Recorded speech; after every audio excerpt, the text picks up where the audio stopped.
Greetings, YouTubians, and welcome back to Wayne Sharp World, where today we are taking a look at a budget knife that, even though it has D2 steel, I am prepared to call this guy here a budget banger. And what we have here is none other than the Kershaw Iridium. Now, before I go any further into this review, I'd like to thank you guys for tuning in today. If you like what you see, please do me a huge favor, hit that subscribe button, follow along, and I will continue to bring you the content.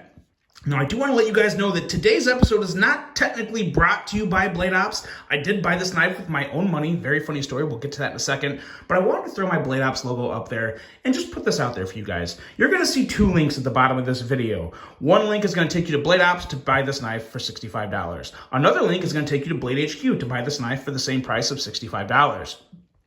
I'm going to ask that you go to Blade Ops first. The reason I do that is I am affiliates with both of these retailers. I get the same commission from both of these retailers, but I have a little more of a connection with Blade Ops. I've been to Blade Ops. I've met the team. It's a great place run by great people, and I have a little more of a connection there.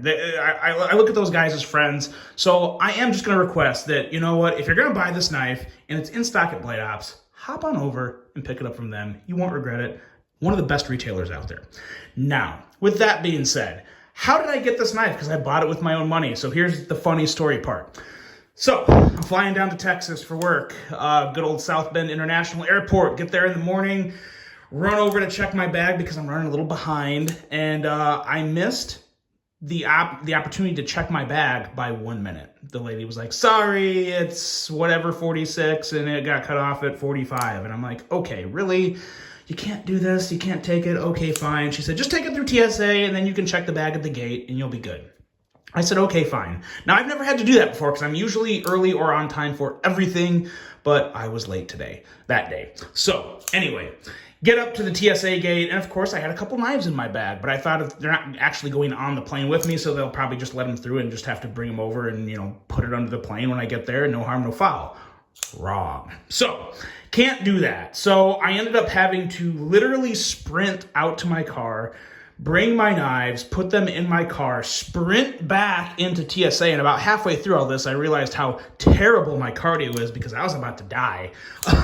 Get back to TSA, get through TSA, and I just caught my flight in time.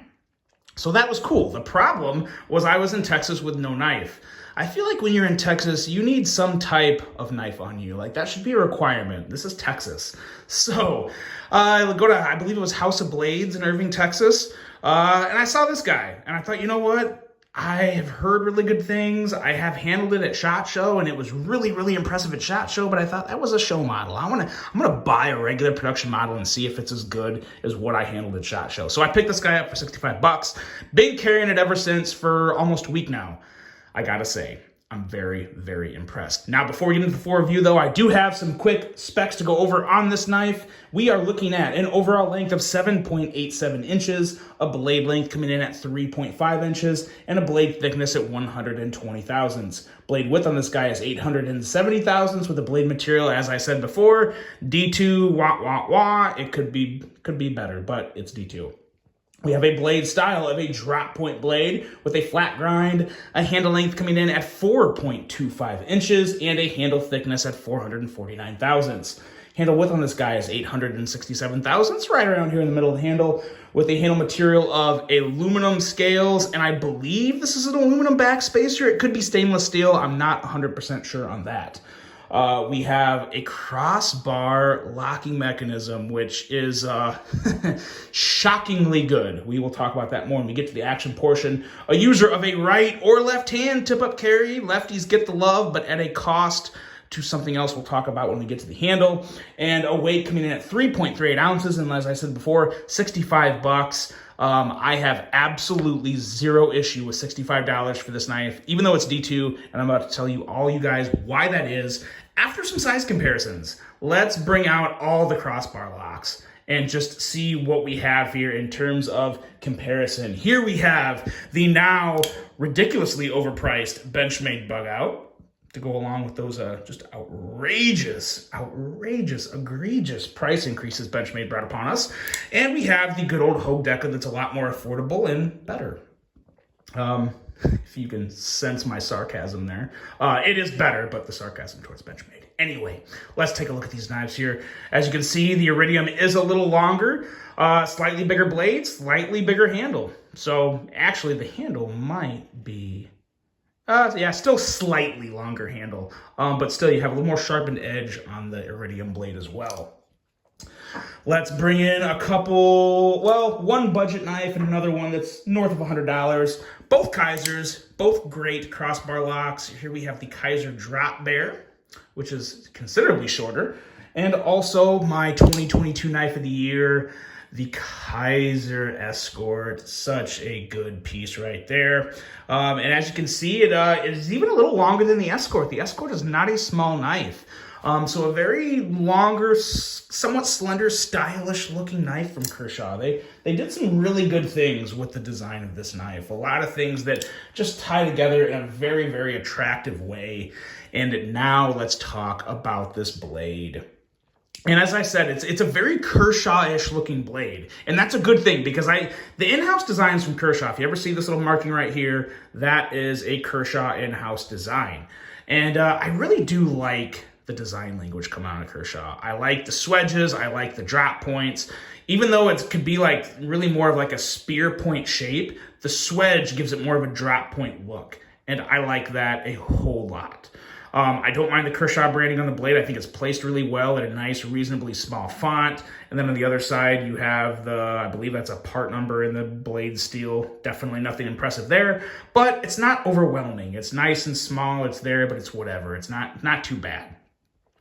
The jimping on this blade, there's not a lot of it, but I'm going to say that, there's just enough and it's in the just right spot to where it is actually very effective. So, could it use a little more? Probably, but I don't really have any issues with it. I just love where this is placed. It works perfect on the ergos, and it's right where it should be. So no issue there. I think they did a really good job of nailing that minimal jimping. And the thumb studs on this guy. Thumb studs are good to go. I like the width of these thumb studs. The size overall is a slightly bigger, I feel like. It's just a great size for this blade and this knife. Everything done well there. When it comes to this edge, this was, so this is not a thick edge, but it's not a thin edge. We're looking at 23 thousandths, which is very average, but it's a very smooth edge. I used this all week cutting through packaging as we were getting ready for a trade show. I was cutting through cardboard, plastic, paper.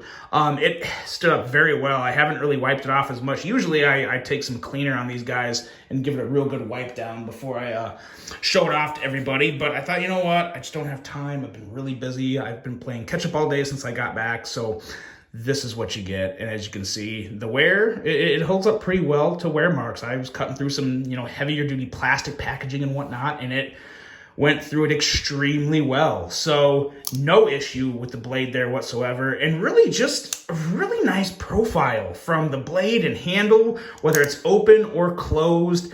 It just looks really, really good. There's one ugly spot on this knife, and it's on the handle, and we'll talk about that in just a second. But as we move into the handle, let's talk about the ergos first. The ergos are really good on this knife. They really are. I wouldn't call them like hand-hugging, like a shaman or something like that, but it is, I believe, yeah, it is slightly contoured aluminum, and it may flatten out towards the top, but it's definitely rounded enough along from bottom to top of the handle to where I would consider this contoured. You have two grips. I really prefer this grip right here, kind of a choked up grip with my index right here, and then just kind of a space for my last three fingers to grab at the bottom of the handle. This is the grip for me. Now, this also feels pretty good in this position right here. I just prefer my index finger to be a little closer to the blade. This just feels right for me. But this will work for someone. Now, I will say this area right here, while it doesn't bother me one bit, I can see someone with maybe thicker fingers or different hands in general may not like this area. It can be a little scratchy, a little catchy. I don't think it's, again, for 65 bucks, keep things into perspective, I think it's fine. I don't really have any issues with it. I don't feel it at all because I hold it like this, so I'm good to go. If you're going to hold it down here, even if I hold it here, I still don't really feel that. So some people might call it out as just to say they caught it, but it doesn't really make a difference because your hand is most likely not going to touch that unless you have very thick fingers. So moving on beyond that, onto the pocket clip here, which is actually very nice. Fully recessed. Nice ramp, gonna go over any pocket hems, nice space back here. Really, really, I would say excellently executed clip. But the issue is the other side. And that's where you have this eyesore, and it is a legit eyesore. It just doesn't look good. It's a big cutout for lefties. I get it. I'm glad that this is good for lefties, but since they do left and right, since it's ambidextrous in terms of, you know, what side the clip can go on, I would almost wish it wasn't recessed. I know that sounds crazy, but it just looks so gaudy on this side of where that marking is. So again, now we're talking 65 bucks. But when you get this good at 65 bucks, those little things, like, they hit even harder, because this knife is not too far away from being like perfect, in my opinion. It's that good. But this is the big eyesore for me. I really wish that wasn't there. I think if I had my choice, I think I would either make like a little screw-in cover-up area for this, or I would just not recess the clip. And I can't believe I'm saying that, because I love this recessed clip. For me, where it is, I love it, but I want something covering this up. So I would like to see somehow, some way, something to address that, because it's too much of an eyesore. Now, as you move into the actual like feel of the handle, it's very smooth, but I wouldn't consider it slippery, only because of everything else on the handle you have to hold on to. Especially if you hold it like this, you have basically a finger guard here that's going to prevent your hand from sliding up. And even holding it like this, I'm not concerned about it slipping out of my hand. It is smooth aluminum, I will say that, but it has a little bit of like, it almost feels like a vapor blast or something on it, to where, again, it's not grippy. I'm not going to say it's grippy, but it's not slippery. It's just it's very Pro-Tech-ish. It kind of has that Pro-Tech-y / Kaiser aluminum feel. So if you consider that slippery, you're probably going to consider this slippery. I don't have any issues with it though. Another thing I really like is the pivot on here. Just a simple pivot, nice black, you know, a little circle, good to go. It just looks good. It works, it's fine. I like the simplicity.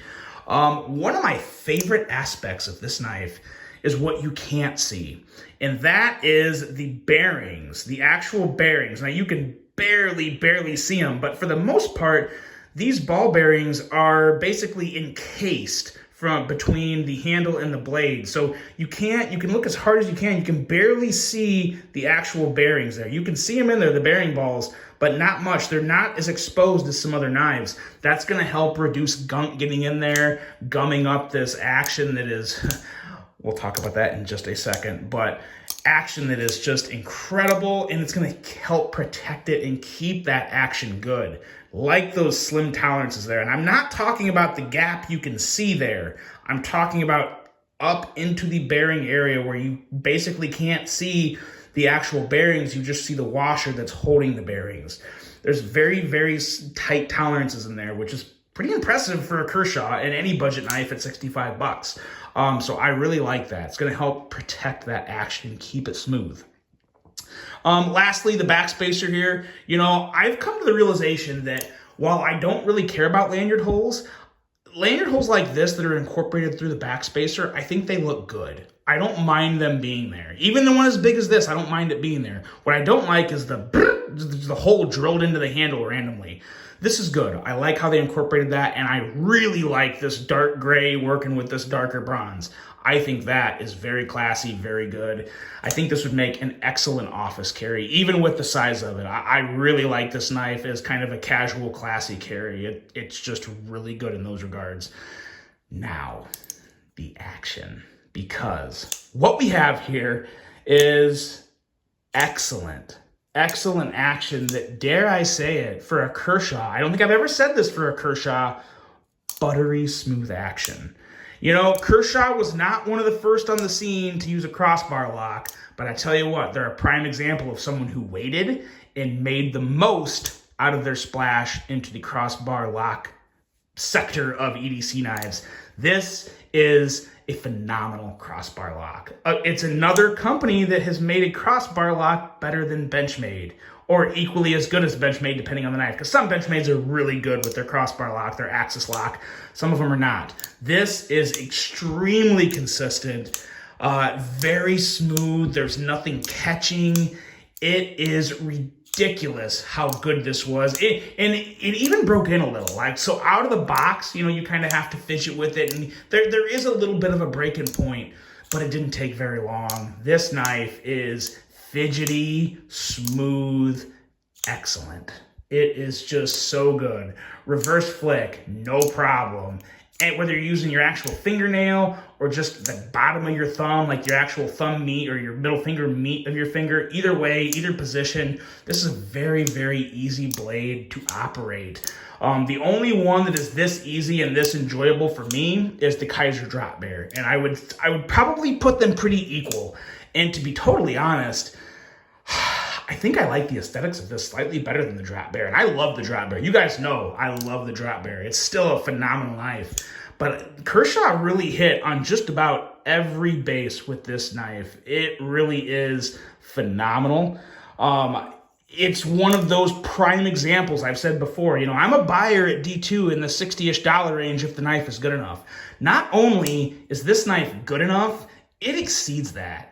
I cannot wait because someone out there, some retailer is going to come out with an exclusive with S35 or 20 CV, and it's going to be one of the best Kershaws ever. This is already one of the best Kershaws ever, arguably the best Kershaw. If this had 14C28N, I would 100% be putting this down as the best Kershaw ever, like hands down. And I've handled a decent amount of Kershaws. I haven't reviewed a lot, but I've handled a lot.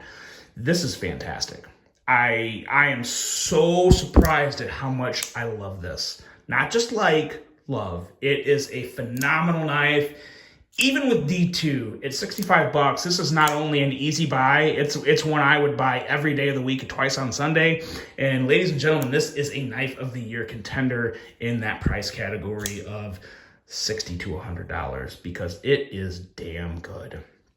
And that is that, guys. Let me know what you think of this Kershaw Iridium. If you've handled one, let me know your thoughts on it. I'm really excited to check out the other crossbar locks coming out from Kershaw. They've already dropped. Just got to get them in my hands, but this is a good one. This is one that you really do need to check out. Feels like a lot more than $65 in your hand. The Kershaw Iridium. I really hope you guys enjoyed this one. Hope you have a great rest of your day. And until the next one, I'm out.